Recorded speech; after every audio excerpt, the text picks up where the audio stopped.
မင်္ဂလာပါခင်ဗျာဒီနေ့တော့အိမ်ရှင်မများရွှက်ဆိုရမယ့်ဂါရာတစ်ပုဒ်ကိုမျှဝေပေးမှာဖြစ်ပါတယ်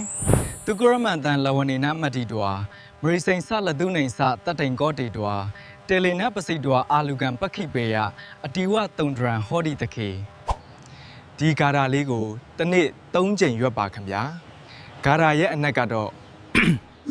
တူကာရမန်တာဝတ်တာကိုလာဝနီနာမတိတွာစားဖြင့်တီချာနေပါမာရီစိတ်ဆလာတုန်နေဆငရုတ်တီးနဲ့ကြက်တုံဖြူကိုတတ်ထိန်ကောတီတွာ